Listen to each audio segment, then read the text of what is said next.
Գյուրջան Կասկադ, հասանելի բնակարաններ 65 ամիս մարման ժամկետով։ Պարոն Հայրապետյան, դուք խոսեցիք մոնիտորինգի անհրաժեշտության մասին եւ դա պետք է իրականացնի ՀՌՀ-ն։ Հիմա ինչ մեխանիզմներ, ինչ գործիքներ եք դուք առաջարկում, տրամադրում ավելի շուտ ՀՌՀ-ին, որով նա պետք է իրականացնի այդ մոնիտորինգը եւ բացի այդ, ինչ սկզբունքով են ընտրվելու այն նյութերը, որոնք պետք է մոնիտորինգի ենթարկվեն, թե դա ամբողջ բոլոր հեռուստատեսություններին, բոլոր հաղորդում իրականացնողներին եւ բոլոր հաղորդումներին է վերաբերում։ Եթե ընտրանքային, ինչ ընտրանքային սկզբունք է առաջ քաշվելու։ Շնորհակալություն։ Նախ ես Տիկին Գյուղեղյան ասեմ, որ ի սկզբանե մենք բոլորովին այլ կարգավորումներ ենք սահմանել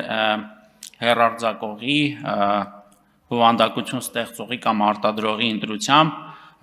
ֆանտաստիկ, գեղարվեստական, հումորային, ուսուցողական, տեսալսողական հաղորդումների կամ ֆիլմերի պարագայում, այսինքն այս պարագայում միայն ակնկալվում է, որ նկարագրության ֆիլմի դիցուկ նկարագրության պարագայում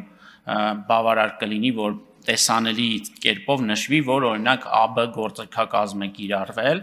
ֆիլմը նկարահանելիս, բայց չի պարտադրվելու օրենքով, որ ամբողջ ֆիլմի ընթացքում կամ որևէ հատվածում անգամ այդ մասը մագնիշվի, ինչ վերաբերում է ՀՌՀ-ին, տեսեք, օրենքի ընդունումից հետո սովորական ընթացակարգով ՀՌՀ-ն ինչպես իր տեսալսողական մեդիայի բովանդակության մոնիտորինգը անում է, եթե չեմ սխալվում, ՀՌՀ նախագահի տարեկան զեկույցներում նշում է, որ ամսվա մեջ 6 օր տարբեր օրերի ընթացքում բովանդակության մոնիտորինգ է իրականացվում եւ պարզապես այս deepfake-երի գեներացված կոնտենտի մոնիտորինգը դառնալու է սովորական աշխատանքային մաս, այսինքն որևէ տարբերակում չի լինելու հեռուստաալիքների մասով։ Եվ ահազանգների հիման վրա նաեւ։ Այստեղ արդյոք ռիսկ չի առաջանում այդ ընտրանքային այդ բովանդակությունները, որոնք պետք է ուսումնասիրվեն, ոչ այդքան ընտրանքային լինեն, այլ ուղղակի ուղղորդված։ Ընտրանքային սկզբունքով ընտրվեցին կոնկրետ այս 6-7 հաղորդումը, այս ռիսկերը կանխելու ինչ մեխանիզմներ կան։ Ես դեռևս ինչպես նշեցի, ցավոք սրտի ոչ միայն Հայաստանի Հանրապետության կառավարությունը, ընդհանրապես որևէ մեկը ամբողջությամբ հարցի լուծման բանաձևը չի գտել, այստեղ կան տարբեր գործիքակազմեր, հենց ինքնին արհեստական բանականության կամ մեքենայական ուսուցման մի շարք ալգորիթմներ, որոնք ներդրված են եւ մենք ՀՌՀ գործընկերներին մեր պատրաստակամությունը հայտնել ենք կառավարությունով,